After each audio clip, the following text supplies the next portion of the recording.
انسان اپنے اندر انانیت کا ایک پہلو رکھتا ہے۔ وہ چیزوں کو اپنے ذہن و زاویے کے لحاظ سے دیکھتا ہے۔ جب کسی معاملے میں ایک دفعہ اس کی رائے قائم ہو جائے تو پھر وہ دوسروں کو یہ حق دینے کے لیے بارہا تیار نہیں ہوتا کہ وہ اس سے اختلاف کریں، اور اگر کوئی شخص اختلاف کرنے کی جرات کر لے تو پھر انسان غصہ و نفرت کا شکار ہو جاتا ہے۔ اس حالت تک پہنچنے کے بعد انسان کی انا اسے اس بات پر ابھارتی ہے کہ وہ اختلاف کو عناد تک پہنچا دے، اپنی انا کا مسئلہ بنا لے۔ وہ اختلاف کرنے والے کو دشمن سمجھے، اس کو بدنام کرے، اس پر الزام لگائے، اس کی طرف ایسی باتیں منسوب کرے جو اس نے نہیں کہیں، اور اس کی باتوں کو بڑھا چڑھا کر بیان کرے، اس کو دوسروں کی نظر میں گرانے کی کوشش کرے، غیبت کرے، اس کی چغلی کرے۔ یہ رویہ سرتاسر اللہ تعالیٰ کی نافرمانی کا رویہ ہے، اور غور کیا جائے تو یہ سب سے بڑھ کر شیطان کا رویہ تھا۔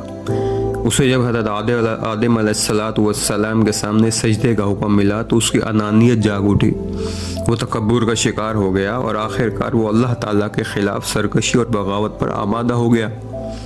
شیطان یہی کام اب انسانوں کے درمیان کرتا رہتا ہے۔ وہ انسانوں کی اس کمزوری سے واقف ہے کہ انسان جب ساتھ رہتے ہیں تو بہرحال ان میں اختلاف ہو جاتا ہے، وہ اس اختلاف کو ہوا دے کر غصے اور انتقام میں بدل دیتا ہے، جس کے بعد انسان اللہ کی ہر حد پامال کر کے سرکشی اور فساد کا باعث بن جاتا ہے۔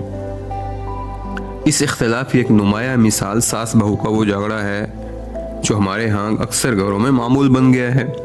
خاندانی نظام میں ایک لڑکی جب کسی مرد سے بیاہی جاتی ہے تو وہ بالعموم علیحدہ رہائش اختیار نہیں کرتی، بلکہ سسرال میں آ کر رہتی ہے۔ ایک مختلف ماحول سے آنے والی اس لڑکی کا سامنا ایک نئے ماحول سے ہوتا ہے، ایک دوسرے کی عادات اور رویوں کے بارے میں پوری معلومات نہیں ہوتی، پھر ہر شخص کی اپنی ترجیحات ہوتی ہیں، اپنی خواہشات ہوتی ہیں، یوں اختلاف کی بنا پڑ جاتی ہے۔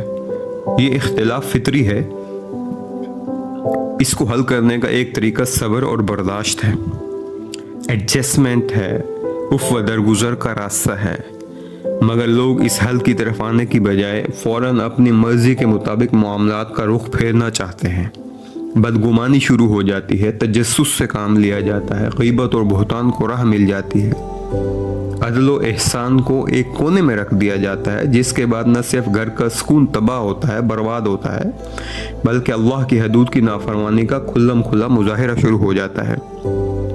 ہم جب توبہ اور خود احتسابی کا عمل شروع کریں تو اس بات کا بھی جائزہ لے لیں کہ ہم اختلاف کی حالت میں کیا رویہ اختیار کرتے ہیں، ہمارا ایٹیٹیوڈ کیا ہوتا ہے، بیہیویئر کیا ہوتا ہے، ہم کس طرح سے ریئیکٹ کرتے ہیں، ہم ریئیکٹ کرتے ہیں یا ریسپانس کرتے ہیں۔ اس چیز کو جانچنے کی ضرورت ہے۔ ہر اجتماعی موقع پر بہرحال اختلاف ہوگا، مگر ایسے میں کبھی انانیت کو سر اٹھانے نہ دیں۔ اختلاف ہو جائے تو کبھی عدل کا دامن ہاتھ سے نہ چھوڑیں، بلکہ احسان کی مٹھاس سے پیدا ہونے والی ہر تلخی کو ختم کر دیں۔